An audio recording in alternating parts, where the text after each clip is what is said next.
Namaami Bhagavatpadam Shankaram Lokashankaram Shankaram Shankaracharyam Keshavam Badarayanam Sutrabhashakritau Vande Bhagavantau Punah Punah Ishvaro Gururatmeti Murti Bheda Vibhagine Vyomavat Vyapta Dehaya Dakshinamurtaye Namaha.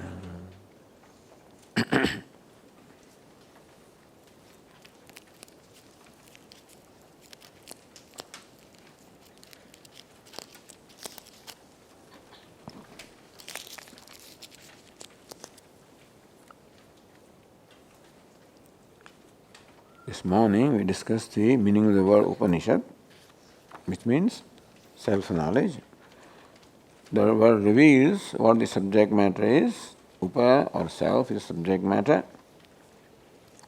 Also reveals what the knowledge does, how it takes us to our own true nature, which is Brahman, reveals the true nature of ourselves, and thereby eliminates the perceived difference between the seeker and the sought. The 10th man is a seeker, 10th man is a sought.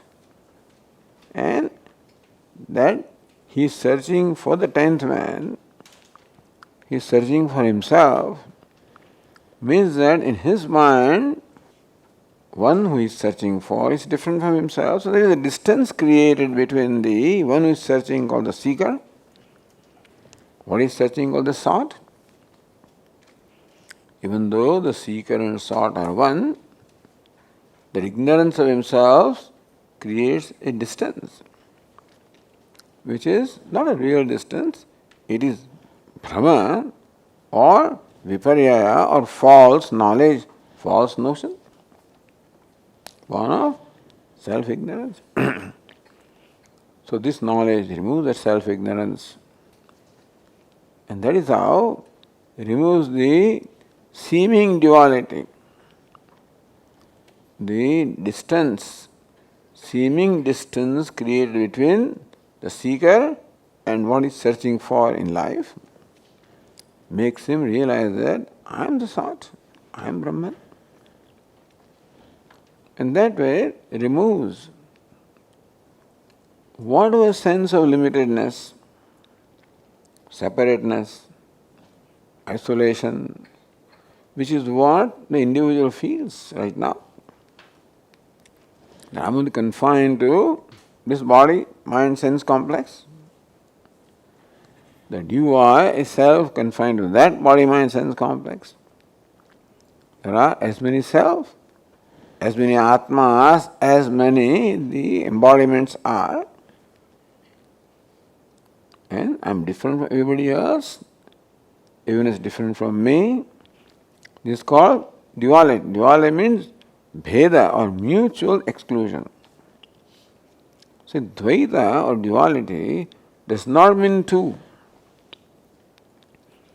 Two does not make duality. Mutual exclusion. It means that you are not what I am not what you are. This is what is the problem. That you are there and I am there is not a problem. When I am standing in front of a mirror, I see many Swamis in there. Mirrors are of different nature, convex, concave. I may see many Swamis of different shapes and size also, is it not so? But many does not create duality, because the perception of those reflections does not create in me this notion that I am separate from them, they are separate from me. There is a knowledge, I am their self, I am that, they are I am them. No, that's the reality. But then when I see you, the immediate conclusion in my mind is you are that, confined to that body-mind complex, I am this much confined to this body, mind, sense complex. It is by default. Meaning we are born with these conclusions. It's called identification. Judging myself based on my body, mind, etc. So this exclusion that we feel. I feel excluded by the world. In turn, I exclude the world. This is the reaction. If you exclude me, I exclude you. And therefore, all our vyavahara, our life is based on this conception or notion, I should say, of mutual exclusion. This is called Dvaitam. Non-duality does not mean that everything merges into one, understand? Doesn't have to. If there are 500 mirrors and if I stand in the middle and I see 500 Swamis, they don't have to merge because they are only an appearance. So manyness is an appearance. Manyness of the body is there. Manyness of Atma is my conclusion, The body is there. That body also is there. That I am confined to this body and you are confined to that body, that is my conclusion. They say that we experience duality.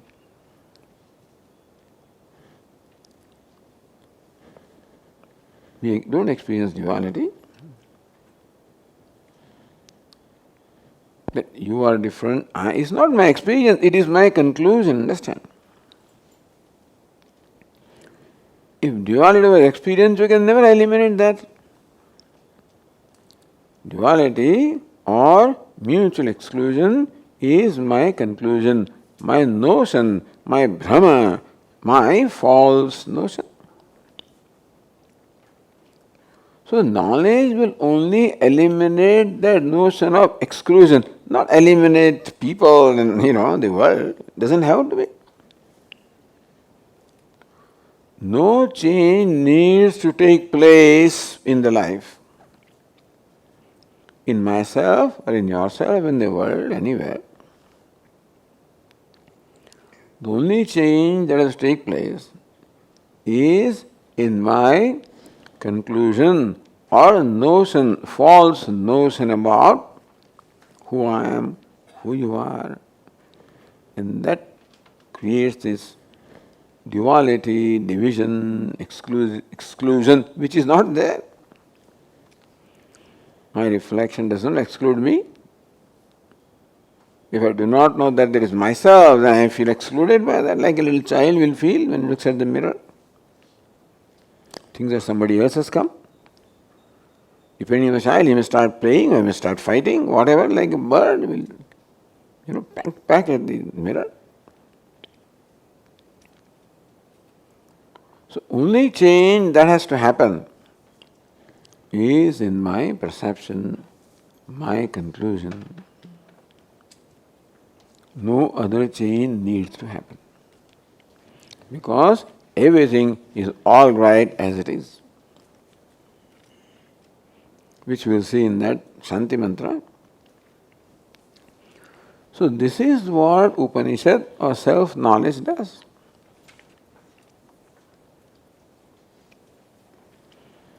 Upanishad, this text is called Upanishad also. Upanishad means self-knowledge. The text which reveals or delineates, expounds self-knowledge also is called Upanishad. So the book also is called Upanishad in a secondary sense.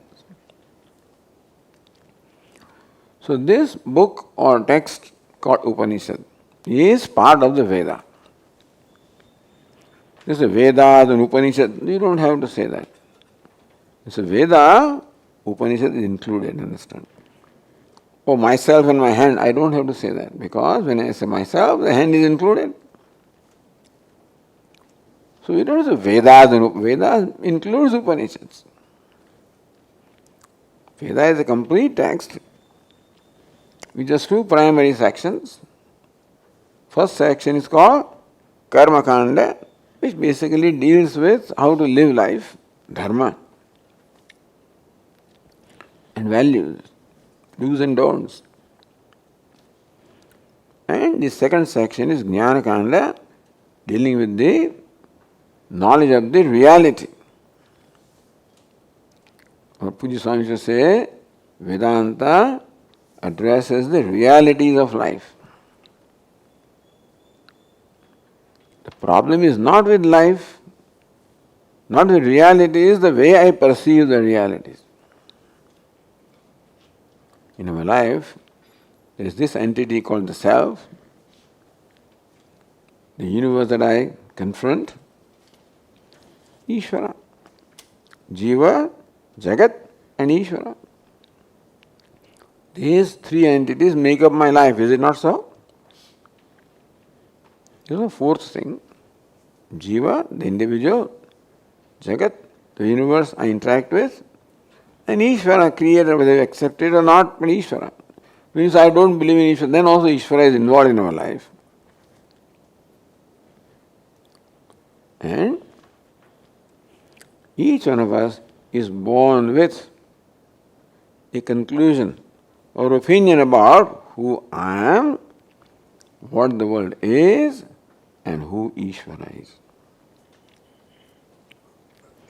This is by default. Now everybody knows what default is. This is a caller tune by default. Meaning that it just happens. We are not created it. We are born with this. Every human being has opinions about his or herself, about the world, about Ishvara. We cannot escape that opinion because to have opinion is the nature of our mind. Buddhi or intellect is the adhyavasayatmika buddhi, that mind of which the nature is to conclude, to judge. It's called buddhi. So judging faculty, concluding faculty is called buddhi. And therefore, it is the nature of buddhi to have an opinion about whatever it confronts. That's all. You are looking at me, you have an opinion about me. I have opinion about, meaning we always have opinion about everything that we confront, everything that we interact with. Because we cannot decide what to do before we have an opinion. This is my friend is an opinion. Foe is an opinion. Good is an opinion. Bad is an opinion. So first, this opinion takes place in my mind. Watch out, beware, no problem, safe, unsafe. Then that determines how I respond to it. Is it not so? So therefore, every moment our intellect always has an opinion or a conclusion about I as well as you.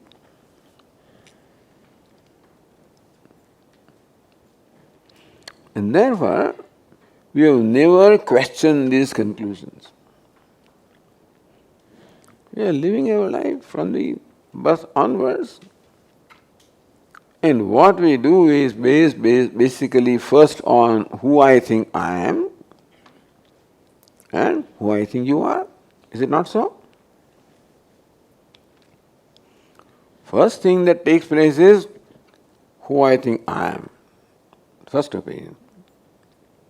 Second that takes place is who you means whatever I am interacting with, who that is. And then my strategy is decided. To be frank, to be watchful, to be careful.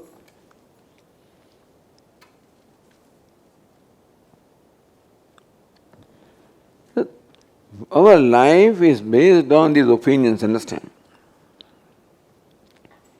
What we do every moment is determine by not what is, what my opinion is.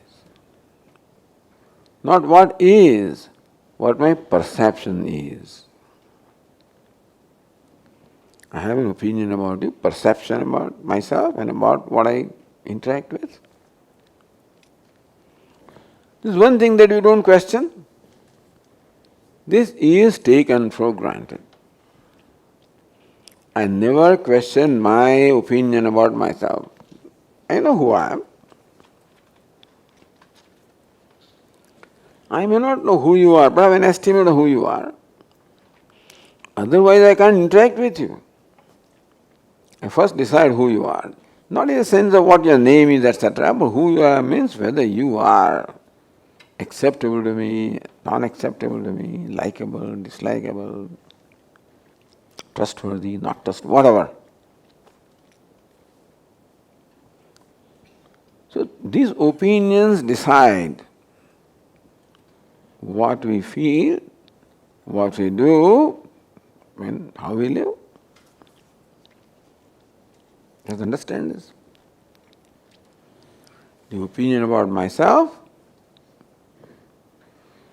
which gives rise to opinion about yourself, and that is the basis of what I think, what I do, how I react. That means, if I think that I should not trust you, then my behavior is some one way. Your trustworthy is a different way. Strange, familiar, depends upon what my opinion is, that's how I behave. That's how I feel. Therefore, whatever we feel, basically what Vedanta addresses is the problem of sadness in our life. Human being is a sad creature. Poor thing. He is the most evolved creature, but the saddest creature. Nobody else has sadness. The dogs that are running around, the monkeys that are running around, the peacocks that are running around, no sadness. Oh, this morning I found a peacock, just sitting, lost. Sad. Hopefully not. Dogs and cats. If dog lives too long with us, then he may start feeling that way. It's a different thing. By our influence. He says, no, Swami, my dog feels, sad when we leave. But that's because he lived pretty long with you. His street dog, there's no problem.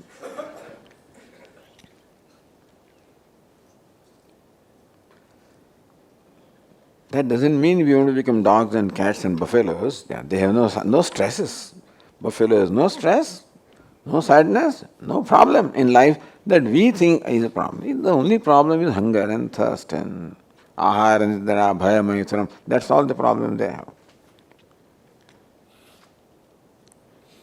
Why do you think it is so? Why do you think buffalo has no stress, no problem? Because buffalo is not evolved enough to feel stress. Understand? It's a privilege that we feel stress. It's a privilege that we feel sad. I tell you, it's a problem, all right. Had the problem not been there, there will be no solution. We'll remain a buffalo all along. The buffalo is born buffalo and dies buffalo. Whereas we are born as human beings with the freedom to die as God or dog, whatever, which depends on how we conduct ourselves. I can die as God or I can die as dog, depending upon how I conduct my life. So that is the freedom and that is the responsibility we have. Big deal. There was no freedom, no responsibility. Responsibility means stress. All stress comes not from action. It comes from the responsibility that I am the performer of our action and therefore I am accountable for the outcome. That's by the way. So what I am saying is that this is what our life is like this. Doesn't have to be like that.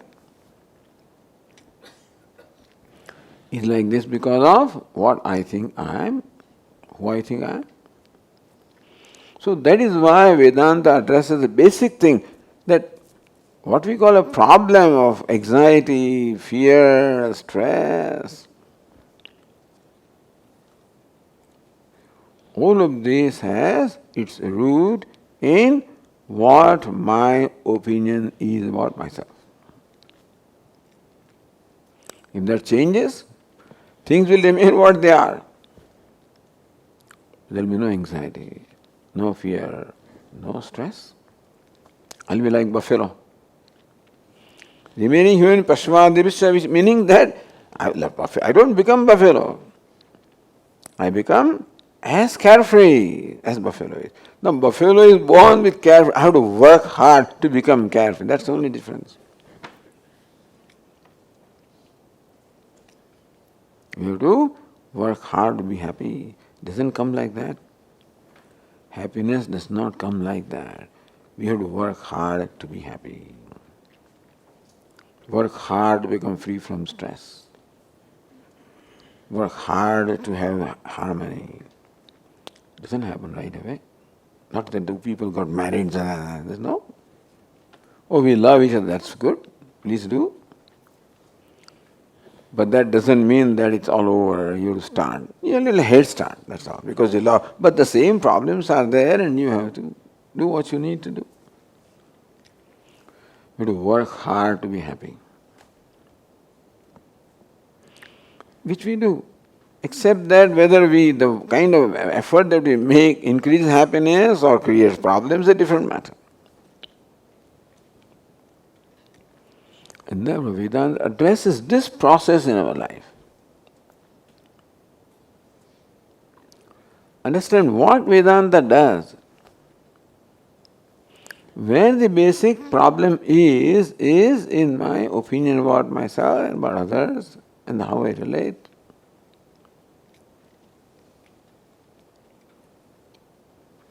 So that's what Vedanta Upanishad does. So Karma Kanda and Jnana Kanda, section dealing with karma or action, duties, do's and don'ts, and Jnana Kanda. Every Veda has Karma Kanda and Jnana Kanda. There are 4 Vedas: Rig Veda, Yajurveda, Samaveda, Atharva Veda. Each Veda has many dissensions. Rig Veda has some 21 dissensions, some are supposed to be 1000 dissensions, etc., which are not available now. But now, the Upanishad that we are studying is part of the Yajurveda. The Upanishad in Rig Veda is Aitareya Upanishad.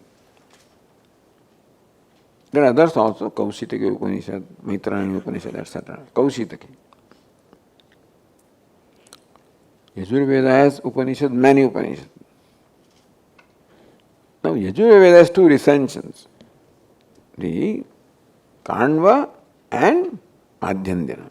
Yajurveda has Shukla Yajurveda and Krishna Yajurveda. Shukla has also 2 recensions, Kandva and Madhyandina. You need not worry about that, this is just for your general information. The reason why I am mentioning is that Ishavasyopanishad that we are going to study belongs to Yajurveda, and that too, Yajurveda is white Yajurveda, black Yajurveda. They say Shukla Yajurveda, Krishna Yajurveda, the white and black. Because north fellows are white and south fellows are black. So in south there is black Yajurveda, in north there is white Yajurveda.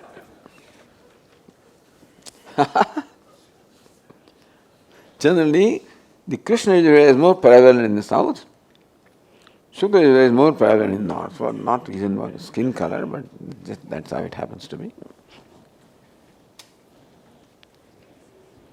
And Shukla Yajurveda, called white Yajurveda, has 2 recensions, Kandva and Madhyandina. So the Ishavasyopanishad is found in both these recensions. The recension, the Upanishad that we are going to study is what occurs in Kanva Shaka. Ishavasya found Kanva and Madhyandana with slight differences. But since Bhashyakara, Adi Shankaracharya has commented upon the Upanishad of Kanva because he belonged to that one. He came from south. And then the Kanva Shaka is, more prevalent.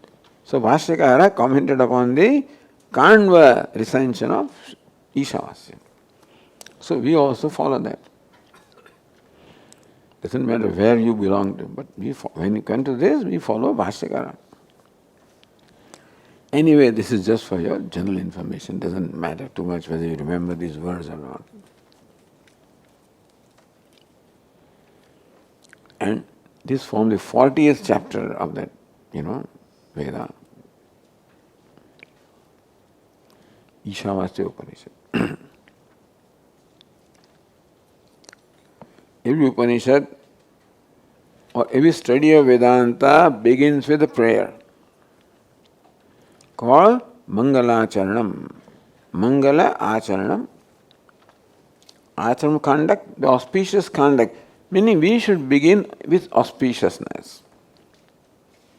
So it is tradition, Vedic tradition, to begin any undertaking with a prayer. The main purpose of prayer is that we are seeking the grace of Ishvara whom we are praying. So Ishvara is whom we pray in one form or the other. Prayer to Lord Ganesha, to Saraswati or other Ishtadevata is basically Ishvara. Why do we pray?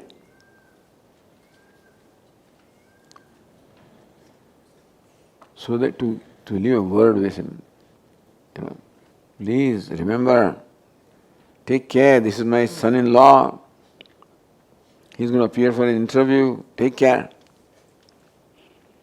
So similarly with Ishvara also we are leaving a word. Please take care of me. I'm beginning this undertaking, and there are always possibilities of many obstacles in completion of any undertaking. Therefore, a prayer is performed to ward off the obstacles.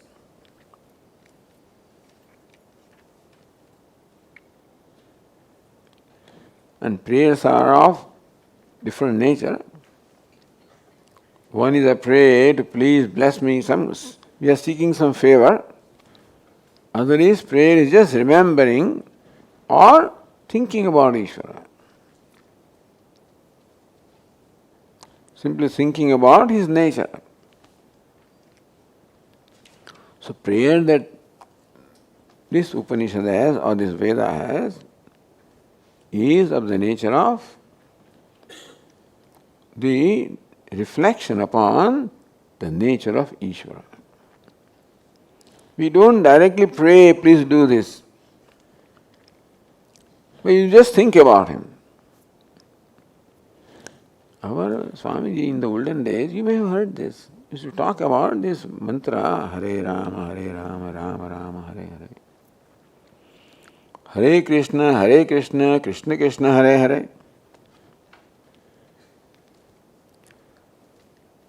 This is simply name of the Hare. There is address. Hey Hari, Hare Rama, Hey Hari, Hey Rama, Hey Rama, Hey Rama, Hey Hari, Hey Hari, Hey Krishna, Hey Krishna. What is this? Swami just thinking, wondering, what is the meaning of this mantra? What are we doing this? We are not asking Ishvara to do something. We just say, Hey Hari, Hey Hari, Hey Rama, Hey Krishna, Hey Krishna. What kind of prayer is this? Where we are not seeking any favor or any reward or benefit.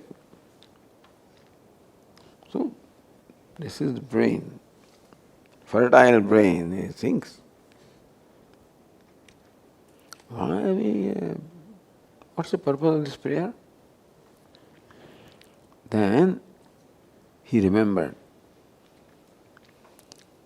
traveling in train from Delhi to Chennai or something. In between, I don't know, some station comes at 4:30 in the morning. And in 4:30 you need tea, hot tea. Open the window, station has come, you don't know what station it is, doesn't matter. Chai wala, chai wala, chai wala, chai wala. So what do? You hold your cup, pours tea. So do you need to tell him, hey, give me tea? What will chai wala do? It is nature of chai wala to give you tea, is it not? That means you don't have to say, give me tea. When you hold your cup, he'll give you tea. That's what Swami remember. Chai wala, you are just sambodhanam, addressing chai wala. It is nature of chai wala to give chai. So Hari, Hare, Hey Hari, Hey Hari, Hey. You know what is Hari? Harati iti Hari. Who removes your sins, removes your sorrow, removes your obstacles, is called Hari. So you don't have to say what to do. Hey Hari, Hey Hari. What will, he will do what his nature is. What is it? That removes obstacles. So Hare Rama, Rama Rama. It's simply addressing Rama and Hari. Nature is Harati Papani. The one removes the sins, one who removes obstacles is Hari. So even though while you only remember Ishvara,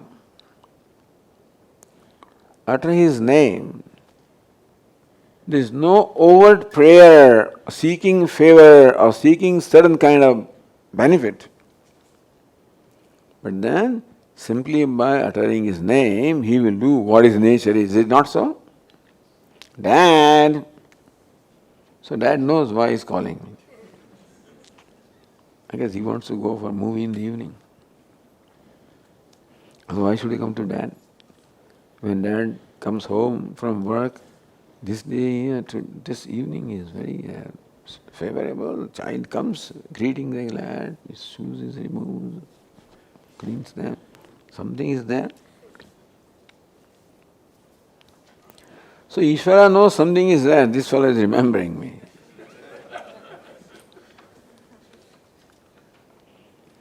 So what will dad do? Dad says, what do you want? Similarly, Ishvara, he doesn't even need to be told, fortunately.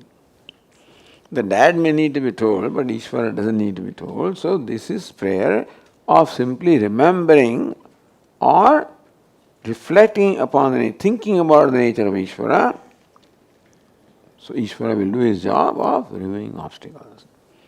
So the prayer is a very famous prayer that we chant at the beginning of any Upanishad or any text which is the Shukla Yajurveda. This is a prayer of Shukla Yajurveda. Since Ishavasyopanishad belongs to Shukla Yajurveda, therefore this is a prayer. Do you know the prayer of Krishna Yajurveda? Have you studied Kathopanishad? It belongs to Krishna Yajurveda. What's the prayer? Sahana Bhavatu. So Sahana Bhavatu is a prayer that we utter when we commence the study of anything belonging to Krishna Yajurveda. Purnamadaha is what we utter when we are studying anything belonging to Shukla Yajurveda. So let us recite the prayer verse which is there now. It's included in the prayer, so it's not separately written, but it's on the page 3 of in your booklet.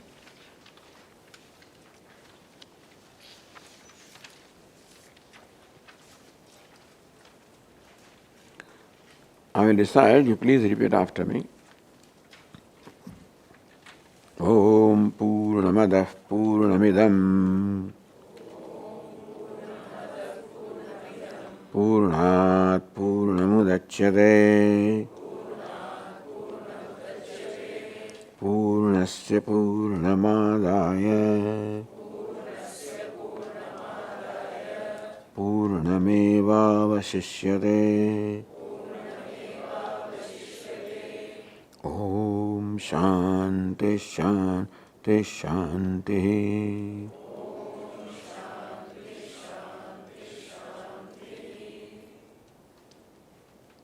Now here, I have something to contribute. That this mantra has no udatta. It's only anudatta. If you look at the swaras are not given, but anyway, all the swaras are anudatta. Purnamada, Purnamidam, Purnat, Purnamudachyate, Uchyate. Either Swarita or Anudatta. No Udatta. Purnasya Purnamadaya Purnameva Vashishyate. Not Vashishyate.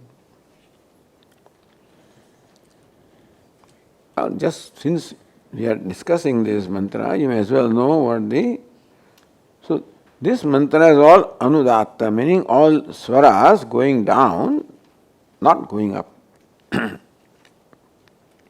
Similarly, Shanti, Shanti, Shanti, not Shanti. Elsewhere, Shanti, Shanti, Shanti. But this is different. Om Shanti, Shanti, Shanti.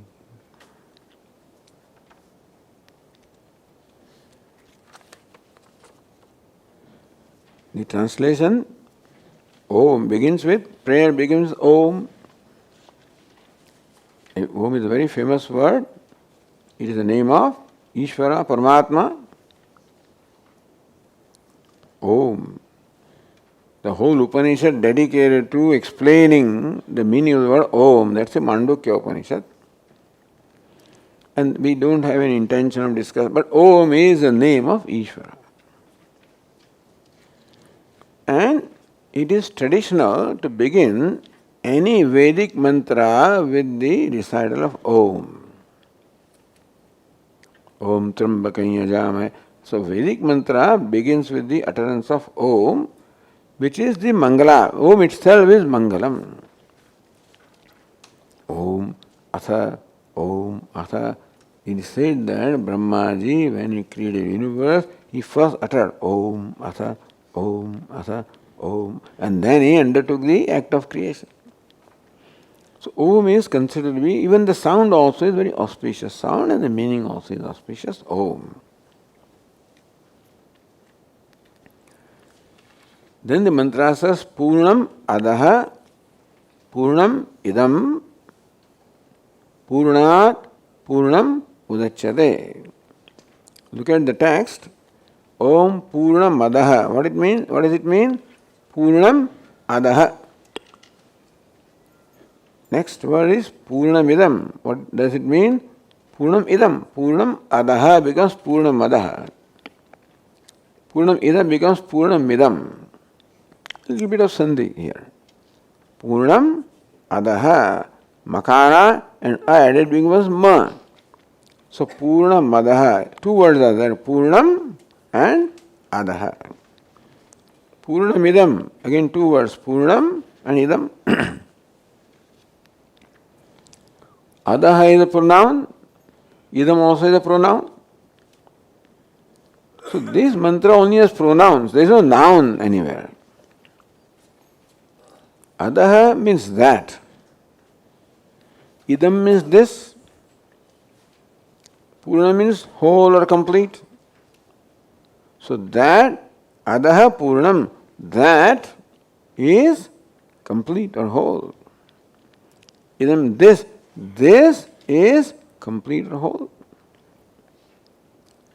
In English also, we use the pronoun that to denote something that is remote. That. I don't say that book, I say this book, isn't it? And that peacock, that tree, which is remote, which is outside the boundary of my sense perception. So what is within my sense perception, we call this, which is evident. And what is outside my sense of perception is called that. Pratyaksha and Paroksha. Pratyaksha, what is evident to my senses. Paroksha, that which is beyond the range of my senses. That's all. That is Purnam, that is whole or complete. This is whole or complete. What is that which is remote? What is remote? Not evident to me. What is that? Remember 10th man story? Now, this person is searching for 10th man. So now they told, who is searching for whom? He is searching for himself. Why? Because he does not know I am the one I am searching for. So ignorance of the self has created this distance between the seeker and the sought. So for this 10th man, who is searching for 10th man, the 10th man is searching for is what? Is that. Is not evident, is remote, is not so? He is searching for the missing 10th man. That missing man is remote, is it not so? Remote means what? Away from me, outside my perception. It is so, I think. Something need not be remote, but I may think it is remote. For the 10th man is searching for is not evident to him, and therefore, as far as this fellow is concerned, who is searching for him, the 10th man or 10th boy he is searching for is not here, is somewhere else. Where is he? He is looking for him. So what is called remote? Separated from me by time, by place, by qualification. Here, this is one is separate from the other by perhaps things in some other place, separated by space. And therefore, that is called remote, which is away from me, separated from me, separated by time. Every child wants to become big. I don't know why. He wants to become big, like his big brother, like his dad. Doesn't know what will happen to him, but anyway, right now, the poor fellow wants to become big. So he is separated from what big, by what? By time. It will take time, for him to become that big. Or the poor man wants to become wealthy, separated by quality, separated that the poorness and the wealthiness separates them. So distance in time, distance in place, distance in qualification. You follow? There are different distances are there. The Coimbatore city is away from us in space. This dad is separated from the child in time. The old person separated in time from the young. And the wealthy is separate from the poor by qualification. You see that? Understand the difference? Desha, Kala, Vishesha. Two things are separated by Desha in space, Kala in time, Vishesha in qualification. So that is called that remote which is separated from me in space and time and qualities.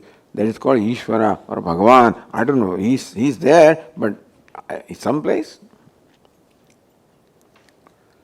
Therefore, by default we are born with this conclusion that Ishvara, I am not Ishvara, that's for sure. Where is Ishvara? Not me. Our Swami used to say, I am willing to accept any strange looking person as Ishvara. Comes in, I am willing to accept anybody, but not me, that is for sure. I am not Ishvara.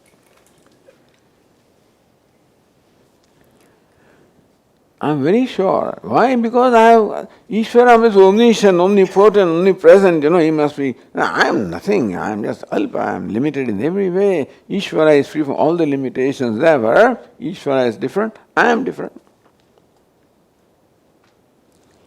And if we look at what we are seeking in our life,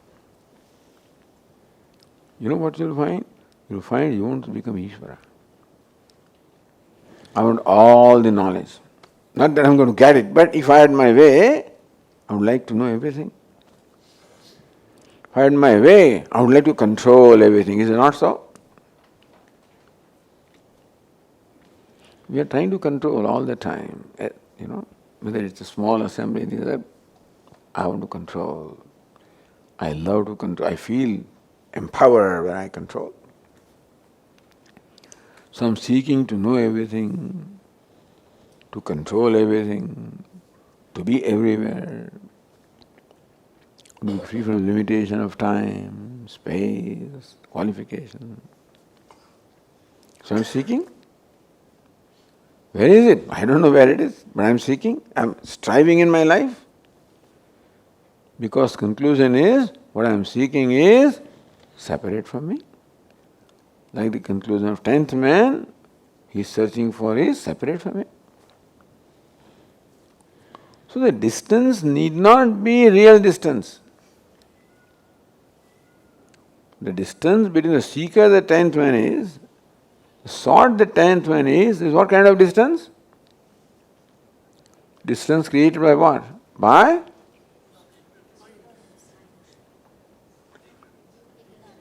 ignorance. Not only ignorance, the ignorance that causes false notion.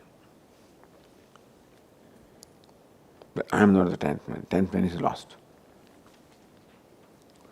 So in our life also, we are separated from what we are seeking. Either there is a real distance, that I want to be everything, I want to know everything, I want to be all powerful, I want to be, whether that is a real distance or a distance created by ignorance. So right now there is a goal in my life. Every human being is striving to become something. We are all trying to become something other than what I am, because my conclusion is I am not all right as I am, and therefore I want to become something else. What are you trying to become? I don't know. But not what I am. Wealthier than what I am, more powerful than what I am, more famous than what I am. Then what will happen? I will be all right. Each one of us is seeking to become something, so that after becoming that, I'll be all right. What do you mean all right? Then I'll be happy.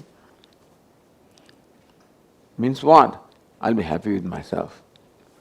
You know what we are searching for in life? When we are happiness, what are searching? I am seeking to be happy with myself. No, Swami, I want to be happy with my home, happy with my job, happy with my income, happy with my family. You think so? But that favorable income, favorable family, favorable home, whatever we are seeking ultimately creates what? Happiness with myself. I can be happy only when I am happy with myself. Think about it. So what am I searching for? Is to be happy with myself. When can I be happy? When I find myself to be acceptable to myself. So the moment which is the moment when I'm happy? I think that I'm all right. In my own perception, I'm all right. What is happiness? Understand this. It's not only eating ice cream or rasgulla or gulab jamu or something like that. What does it create? Oh, I love ice cream. But when you eat ice cream, how do you feel? Ice cream is magic. For the one who loves ice cream. You know what? It makes me forget. Momentarily I forget all my limitations. So when ice cream, I get Brahmananda. And I lose myself. That's the real happiness. when I lose myself. Is it not so? Otherwise, there is not much. You are seeking, what I am seeking, it may not create that. I may not be satisfied, but what I am seeking is, I want to lose myself, become one. And therefore, what is the ultimate happiness is when even the I, the individual, is lost completely. So that is what we are seeking. More limited I am, less acceptable I am to myself, and more I become free from limitation, my perception, more acceptable I become to myself. This is the secret of our life. Although I am all the time searching for approval from the world, I want to be visible to the world, I want to be noted by the world, I want to so and so, because then world will accept me. But what I need really is what? Acceptance from myself. Although outwardly we are seeking approval from other people, maybe my father, some important person from the world, when I get that approval, what happens to me? I then become acceptable in my own perception of myself. Think about it. The most important entity to me is myself, and therefore, whose approval is most important to me? Of myself. But then why am I seeking your approval? How do I look this morning? Oh, you say, Swami, you look handsome. Oh, I'm happy. I think that I am seeking approval from the world, but when you approve me, how do I feel about it? I'm all right. In what? I become approved in my own perception. Sometimes you say, you are good, Swami. I don't think he means it. Sometimes, even when they say, if that does not result in self-approval, it doesn't matter to me, whatever anybody does. Remember this. What matters to me is self-approval. Since I do not approve of myself as I am, because I think I am so and so limited, therefore I am seeking approval from the world.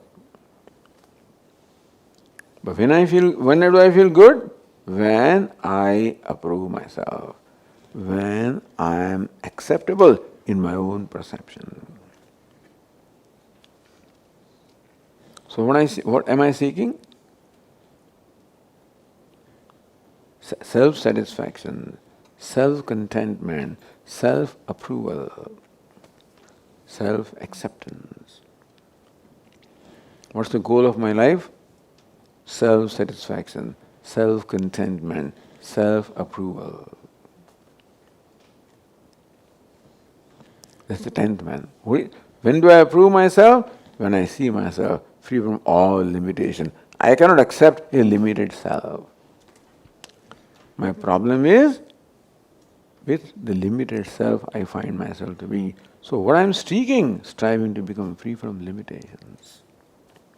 Unfortunately, the way I am doing is, I get one over with one limitation, other thing comes, and thus this process goes on. What I am seeking is the limitless self. Understand? That's what I am seeking. Are you limitless? No way. I think that limitlessness, I am not. It is elsewhere. So, adaha, that limitlessness, purnatvam, wholeness, I have taken for granted that I am not that different from me. So that separation between myself and wholeness is not a real separation. It is the separation which is notional, caused by ignorance. Idam means this, I. So Upanishad Purnam Adaha, what you are seeking, that Brahman is Purnam. Idam, this self also is Purnam. Don't tell me. How can I am Purnam? What are you saying? So Upanishad itself gives the answer. Purnat Purnam Udachyate.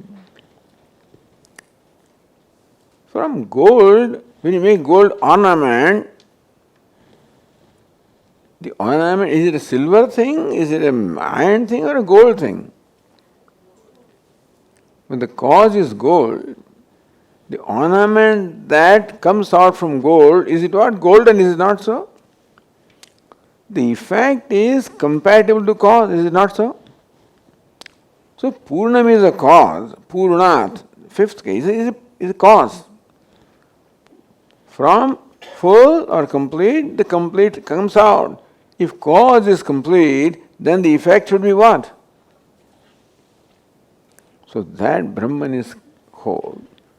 Says this Jivatma also is whole. How can it be? Because Purnat, Purnamudachyate, from Ishvara or Brahman that is complete, this Jivatma has come out, and therefore the effect must be compatible to cause, therefore Jivatma also is complete. What does it say? You are complete. I don't experience it, Swamiji. As you keep telling me you are a whole, and you are complete. Where do I experience? Do you experience wholeness? Do you experience a wholeness in ourselves? No, Swamiji. I am limited in every way, I know. When you look at ourselves, what do we find? A limited self, is it not so? Otherwise, nobody would be here.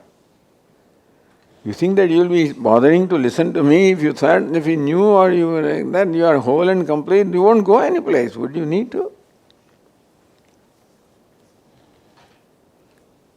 So, what is my perception of myself? I am a limited being. I am limited. Now, it's already 6 o'clock, and so this is a little bit technical, but anyway, let me complete this sentence. I am limited, right? There are two parts in that sentence. I am and limited. Isn't it so? I am limited. I am and limited. So, I am and limited are equated. In simple algebra, I am limited means what? I am equal to limited, right? Is that correct? I am equal to limited.